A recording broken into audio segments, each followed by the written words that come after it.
আসসালামু আলাইকুম। সবাই কেমন আছেন? আশা করছি সবাই খুব ভালো আছেন। আমিও আলহামদুলিল্লাহ ভালো আছি। অনেকদিন পর আপনাদের জন্য আরেকটি নতুন ব্লগ নিয়ে আসলাম। তো প্রথমেই তো একটা হেলদি ব্রেকফাস্ট দিয়ে আমার ব্লগটা শুরু করেছি। তো আসলে আমাদের সবারই উচিত হেলদি ব্রেকফাস্ট খাওয়ার, কিন্তু আমরা অনেকেই খাই না হয়তো। আসলে খেতে ইচ্ছেও করে না।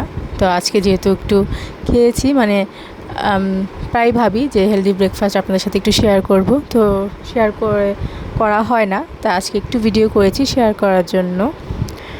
তো এই তো আমার হাজব্যান্ডের জন্মদিন ছিল, তো সেই ব্লগও আজকে আপনাদের সাথে শেয়ার করব।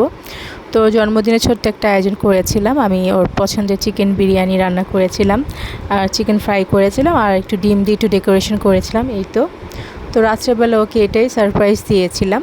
তো তারপরের দিন এই তো একটা কেক নিয়ে আসা হয়েছে।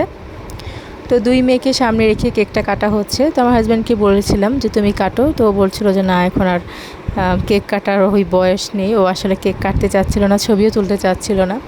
তো আমারও ছবি তুলতে ইচ্ছে করছিল না, যেহেতু মে মাসে অনেক গরম থাকে, কারোই ভালো লাগছিল না। তো এই তো কেকটা কেটে নিচ্ছি। তো কেকের মধ্যে আমার হাজব্যান্ড আর আমার ছোটো মেয়ের নাম লেখা হয়েছে। তো ছোটো মেয়ের জন্মদিনে কেক কাটতে পারিনি, তখন আমার হাজব্যান্ড বরিশালে ছিল, তাই ওর জন্মদিনটা করা হয়নি। তো সেই সুযোগে এক ঢিলে দুই পাখি মারা হলো আর কি। একটা কেকের মধ্যে দুইজনের নাম লিখে দিলাম। আর এই যে দেখতে পাচ্ছেন, এখানে আমার হাজব্যান্ড বাজার করে নিয়ে এসেছে। তো বাজারটা হচ্ছে টাইটেল দেখে বুঝতেই পেরেছেন কার জন্য বাজার করা হয়েছে। আসলে আমার কিছুদিন আগে আমার খালাতো ভাইয়ের বিয়ে হয়েছে, সেটা তো আপনাদের সাথে শেয়ার করেছি। তো সেই নতুন বউকে দাওয়াত দিব। তারপর আমার খালাতো বোন অনেক দিন ধরে আমাদের বাসায় আসে না, তো ভেবেছি যে এই সুযোগে খালাতো বোনকেও দাওয়াত দেওয়া হবে। তো খালাতো বোন তার শ্বশুরবাড়িতেই থাকে আর কি। তো খুব কম আসা হয়, খালাতো বোনের সাথে খুব কম দেখা সাক্ষাৎ করা হয় এই জন্য। তো এই তো এখানে আজ হাজব্যান্ড ডিম নিয়ে এসেছে, তারপর মুরগির মাংস নিয়ে এসেছে। তো মুরগির মাংসটা 4 পিস করে কেটে নিয়ে আসতে বলেছিলাম, যেহেতু বড় মুরগি আমাদের কাটতে অসুবিধা হবে। আর এখানে তো 2 প্যাকেট পোলার চাল আছে, এটা হচ্ছে 2 কেজির প্যাকেট। তো 2 প্যাকেটে 4 কেজি পোলার চাল এখানে। আর 2 প্যাকেট বিরিয়ানি মশলা নিয়ে এসেছে। তো আমি বিরিয়ানিটা রান্না করব। তো আম্মু সব কিছু রেডি করে দিবে। তো আমাদের বাসায় এখন আমি রান্নাবান্না করি, মানে রেগুলার রান্নাবান্না না, যেমন এই টাইপের রান্নাগুলো, যেমন পোলাও, বিরিয়ানি, খিচুড়ি, এগুলো আমি রান্না করি। এমনকি ঈদের মধ্যেও আমি রান্না করি, কোনো মেহমান আসলে আমি রান্না করি। আর এই তো আমি চিকেন রান্না করে ফেলেছি, দেখতেই পাচ্ছেন। তো যেহেতু আমার ছোটো মেয়ে বিরিয়ানি খেতে পছন্দ করে না, ওর ভালো লাগে না, তো সেই জন্য আমি সবসময়, মানে ও যখন থেকে বিরিয়ানি মানে বড় হয়েছে তখন থেকে আমি বিরিয়ানিটা আলাদাভাবে রান্না করি, যেমন মাংসটা আলাদা আর পোলাওটা আলাদা, এভাবে রান্না করি। না হলে আগে দুইটা একসাথেই রান্না করতাম, মাংসের মধ্যে চাল দিয়ে দিতাম এভাবে। তো এখন আর সেভাবে করা হয় না। আর এই যে কথা বলতে বলতে আমার মেজো বোনও চলে এসেছে। তো সেদিন জুম্মার দিন ছিল। তো আমার হাজব্যান্ড আবার একটু দরকারে ওদের বাসায় গিয়েছিল আর কি, গ্রামের বাড়িতে গিয়েছিল, হঠাৎ করে দরকার পড়ে।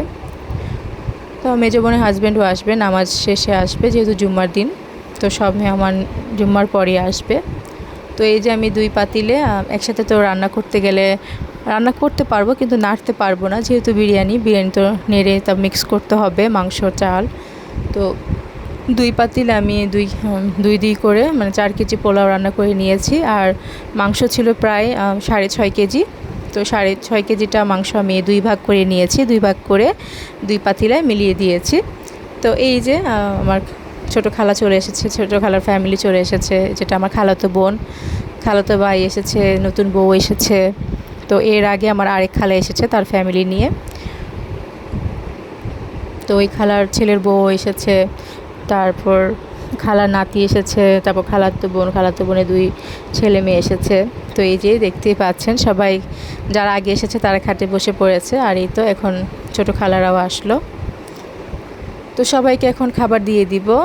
তো খালার আসার সময় আমার খালাতো বোন, যার কথা বলছিলাম যে অনেক দিন ধরে আমাদের বাসায় আসে না, তো সেই খালাতো বোন ফ্রোজেন আইটেম নিয়ে এসেছিলো বাচ্চাদের জন্য, চিকেন বল, চিকেন সমোচা, তারপর চিকেন নাগেটস, এগুলো নিয়ে এসেছিলো। আর আমার ছোটো খালা দই নিয়ে এসেছিলো, নতুন বউ যেহেতু নিয়ে এসেছে।